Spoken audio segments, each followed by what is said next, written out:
And now the Ghana Association of University Administrators is calling on the Ghana Tertiary Education Commission to review the harmonized allowance system. In a statement to the association indicates that the Ghana Tertiary Education Commission is adversely altering the established conditions of service for non-teaching senior members, with some losing their allowances, which is a direct impact on their livelihood. President of the Ghana Association of University Administrators, Bert Ofei, joins us now via Zoom. Thank you, sir, for your time. Help us understand what your concerns are exactly. Yes, thank you very much also for giving us this opportunity. Ghana Association of University Administrators, we are a union of all senior member non-teaching.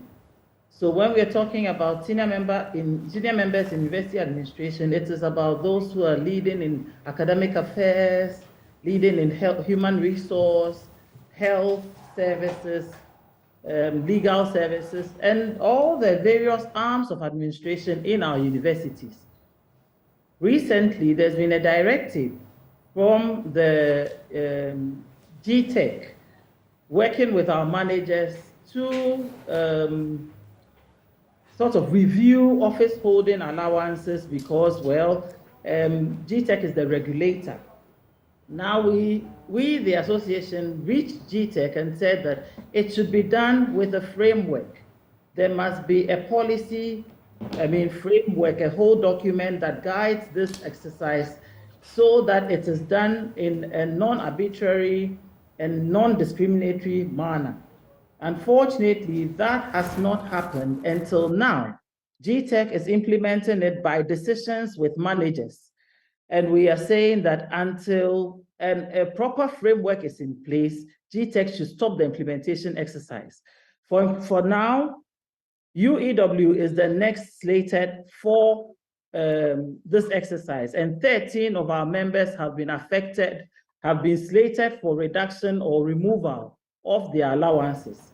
And we, the national executives, are saying until GTEC agrees on a framework, and until that framework is being used for this exercise, we will lay down our tools, because we won't have anyone losing their allowances, even so that later it will be reinstated. We want the thing done in a proper way. A framework must be in place. We have already worked with VCG on a certain proposed harmonized allowances schedule, which would solve this problem if that is approved. We as GAWA has already worked on a guideline as we engage with GTEC. They've asked us to tweak some parts and add one or two things. We are ready to submit it. GTEC should wait and get this well done in the proper way as university administration requires. And that's all we are asking for. If they continue to do it in this ad hoc manner, talking to managers one-on-one and getting people, varied, their conditions varied, we would lay down our tools. There's a question as to what then you intend to do. Have you sent a petition? What are the immediate demands? The immediate demand is for GTEC to halt the implementation. There are letters coming back and forth to managers. For instance, in UEW now, we have a list of 13 people. I have actually taken that list from our payroll, people whose allowances are slated to be taken off. If GTEC can just write to our managers that they can hold on until this policy is properly implemented, we have no problem. What's the way forward? Do you intend to scale this up? Perhaps there's a supervising ministry beyond just dealing with the Tertiary Education Commission. What do you intend to do about this? We have already, we had interactions with the Ministry of Employment and Labor Relations, and we've already taken this up at the National Labor Commission. In fact, at the National Labor Commission, we are supposed to be engaging with GTEC and to return on the 10th of January. So it is assumed that between now and 10th January, everybody stays actions.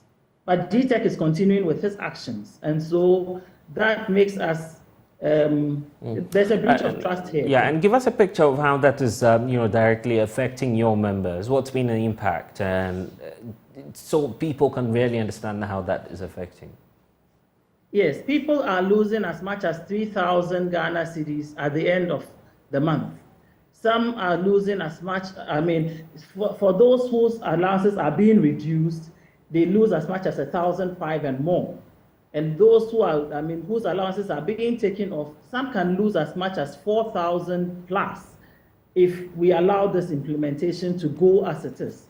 Can you imagine that you have your budget for the month, you go to the market, I mean, look at the cost of things in our nation now, and you go to the bank to pick money, and you are down by 4,000, 3,000, 1,500. And somehow the part that is not right is that you don't have a letter to notify you, okay? Or you had a letter giving you that appointment with those conditions, and suddenly it's being varied without a letter. I see. Anyway, we wait to see. But if there's a final appeal, perhaps to GTEC, some of the officials watching us now, what would you want them to know?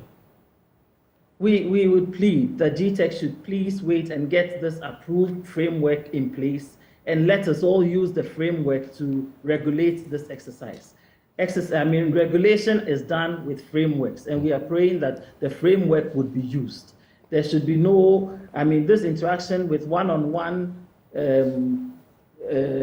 managers, GTEC having to travel across the 16 universities. We think it's actually a risk to their own lives, and, and it's lost to the nation. They should wait and let the framework work. Let the paper rather go round, and everybody work with the paper. Okay, I'm sure that paper will come around, but thank you for spending some time with us.